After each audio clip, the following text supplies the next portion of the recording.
Rockey, I don't think there are any foundations that I can think of that have been started recently in the area. What led you to want to start a foundation, and what are your goals? Sure, a couple things. So, obviously, Williamston is a small community. There's tons and tons of needs. Me being a small business owner and the mayor here in Williamston, I'm hit front and center with those needs. Lots of folks are coming to me saying, hey, we need, whether it be a school fundraiser to send a kid off or an academic scholarship, something like that. We want to be able to try to meet those needs. Again, we're a small community.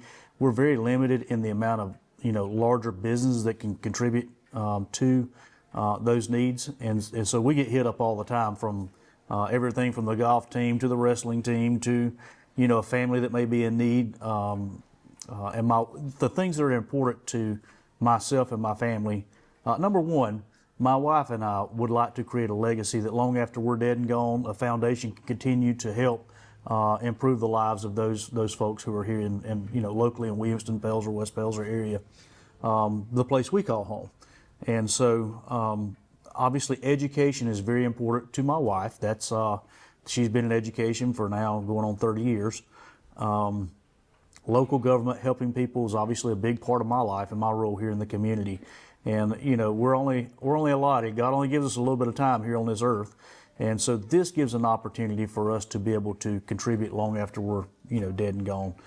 So that's really the crux of what we're doing. We've set up a mission statement, and I don't have that in front of me to be able to read it. But what's the name of the foundation? It's the Burgess Family Foundation. Ultimately, we have a governing board, just like any 501c3. We're a tax-exempt organization. We have an accountant on file, on hand, that handles all that paperwork that goes out. And we're just like anybody else. I like to have a good time. There's a lot of good things going on in Williamston, and whether it be Spring Water Festival or some of the other things we have going on.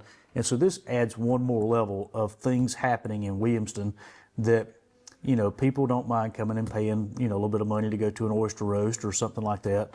And we're able to take that money and put it right back in the community for good things to help meet those needs. Again, if you go to downtown Greenville, you can go knock on 100 doors of people that'll go give $200, $300, $400, $500, $1,000 toward a cause. We've got 2 or 3 large businesses in town that can afford to do that. And like I said, there's always a need. There's never enough money to go around to meet all those needs. So again, we have a governing board that reviews all applications for any type of assistance, and they make the determination of where those funds go to. It's real hard for me as the mayor and also as a business owner to tell somebody no, but it meets our specific mission statement. That's one of the things, if someone comes or there's a need in the community, it's got to meet that mission statement in order to be tax deductible and for us to be able to raise money for it. When did y'all officially start, and what kind of places have you helped so far? It was 2024, toward the end of 2024, and some of the things that we've done so far, Christmas time, we met the needs of several local children that were not able to have a Christmas without, some type of assistance. That's one of the main things that we did. I'm trying to think of what else we did last year. There were two major things. This year, the oyster roast, again, we kind of got off the ground around November of last year, so we've had very limited time and very limited resources thus far. So we're building on that this year, and our ultimate goal is to try to raise some funds so that when those needs arise, we're able to meet them immediately. One need that we know that's huge in our community is the Williamston Community Outreach. So we've got a group of volunteers of about 20 folks. They started out in the old Pelzer Mill. And that site, they weren't able to secure the stuff. They don't have a roof on it, so they were having to tarp things. So basically what they do is they get pallets of goods. It could be hand sanitizer, dish detergent, laundry detergent, toilet paper, you name it, they typically get it. And so what they're able to do is put bags together and give those out once a month to the community. And that covers the whole Tri-City area. We see people from South Greenville all over the place. There'll be a line a mile long coming through Greenville Drive where the old Main Street Motors used to be, and the old what we call the Boyd Building. So that's where they're currently housed, in a town-owned building that we purchased. And so they're able to meet the needs of a lot of folks in the community. They ask for donations, but obviously most folks that are in line to get things don't have the additional funds to make a donation. So this year our board decided that was the first thing we're going to try to help out, is try to help them be able to purchase those transfer truckloads of goods to be able to disseminate them out to the community. As you know, toilet paper, soaps, all that stuff is tremendously expensive these days, and I don't see any end in sight. And so it helps to meet those needs, helps the folks who need it most make what limited dollars they have go as far as they possibly can. Something maybe we provide the toilet paper so they can afford food for their families. So you got a big event coming up here. We do. It's a huge event. We hope to be a huge event. We were looking for a location, and I talked to my staff, and I was like, why don't we have it back? I got 4 acres back behind Autech. We got plenty of parking. So we're going to have it there at 400 Palmetto Road, Pelzer, South Carolina, which is actually in the city limits of Williamston. But that's where my office, most folks are familiar with Autech. It'll be back there on March the 29th from 5 to 10 p.m. Again, the proceeds, our goal is to do 2 things: generate some additional revenues so that we can meet a need, and our plan is to give at least $1,000 to Williamston Outreach Program so that we can help them continue with their mission of what we talked about earlier.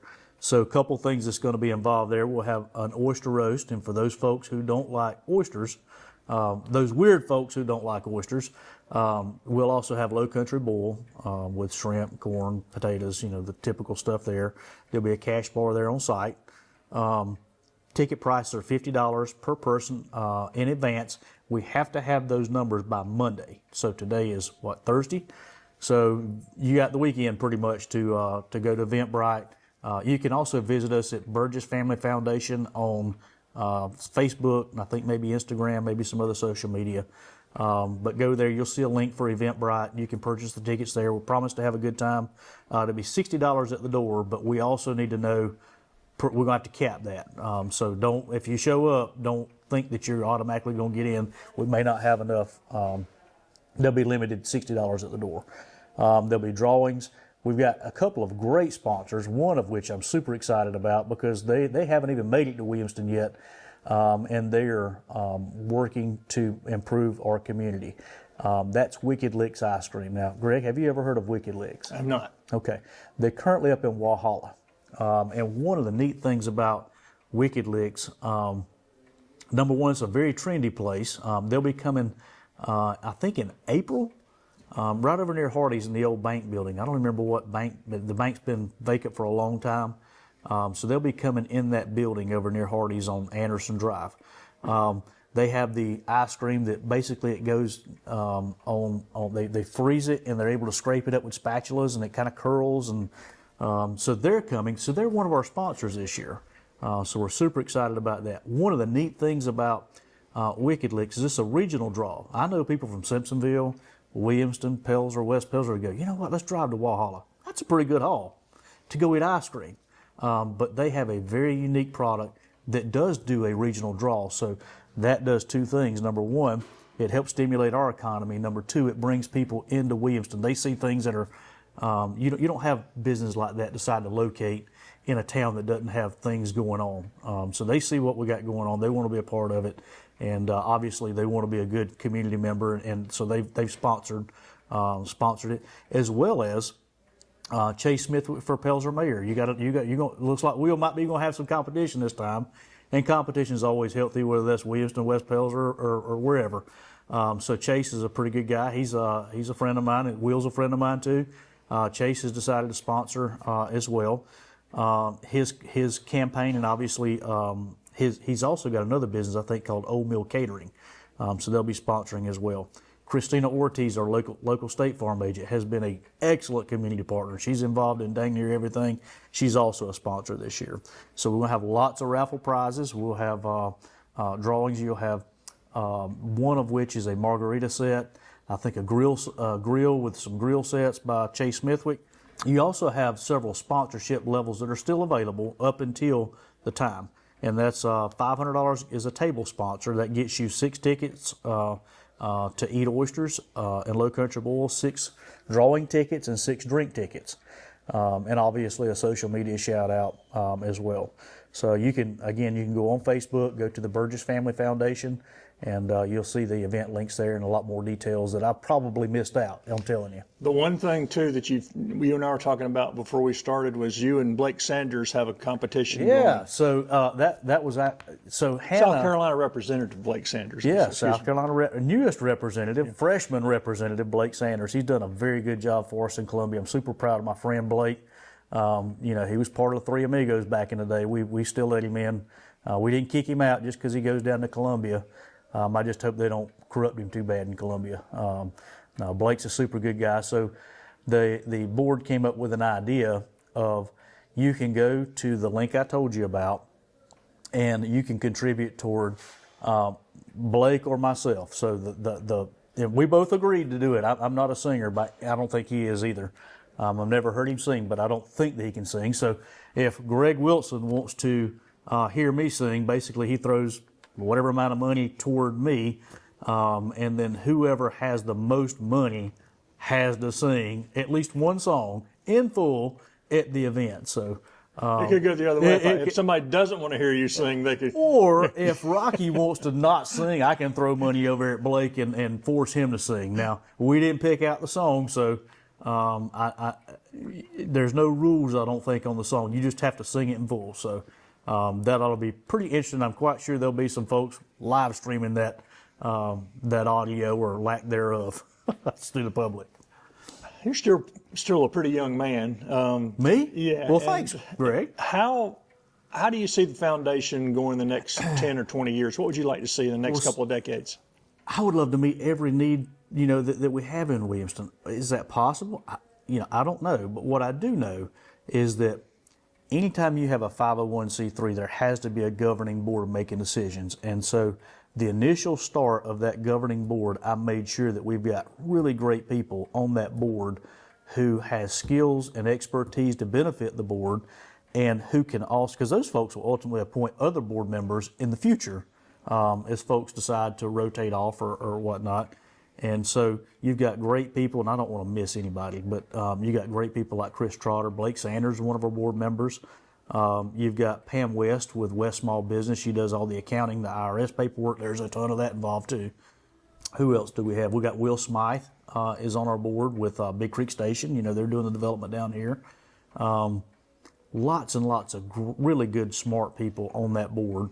And fairly young people too. They can be with it for a while. Yeah, they're able to contribute their time, their talents, to try to make the foundation what my family and I would like to see it be in the future. And again, that's a beacon of light, a beacon of hope for folks in our community. Who one big thing that I'll tell you this, Greg, too, that my wife and I have talked about is maybe doing a scholarship for a Palmetto High School student who is in need.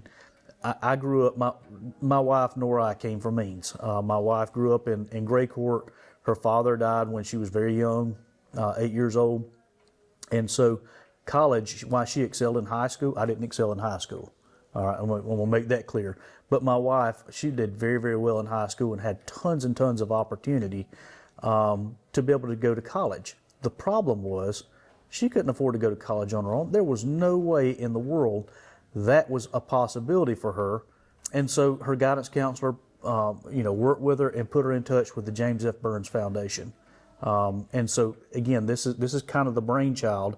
We look at other folks who made a difference. James F. Burns has been dead for a long time. One of the most influential South Carolinians in history. Absolutely. The United States. Burns High School, is probably the most, where we hear about it the most here. Almost became president. He almost became he was Secretary of War. He was this guy, he was a very, very influential man in South Carolina. He's been dead and gone a long time, but his legacy lives on. We call him Pop Burns. Every year they have Super Weekend down in Myrtle Beach where these alumni of the Burns Foundation, as well as current students, are able to come together. It's a very tight-knit group. These folks were bound together by tragedy in their life, and it's amazing to sit and watch the difference they're able to make all across South Carolina. I don't know the full criteria of being admitted as a James F. Burns Scholar, but what I do know is that Mom and Pop Burns was very, very adamant that it had to be for a child who had lost a parent. Anytime you lose a parent, that's difficult in and of itself, but even with two incomes, it's difficult to afford college. So the alumni are very, very good at trying to raise money and putting it together so they can continue that Mom and Pop Burns legacy. So they meet and they talk about Pop Burns. So my wife can tell you everything about Pop Burns, and obviously he was dead long before she was born. That's the legacy we want to leave behind. I think that's what God put us on earth to do, is to make a difference in the lives of others. I've said that since I became mayor. I tell my staff, if you can make a difference in the lives of others. And this is just one more way we can do that long after we're dead, y'all.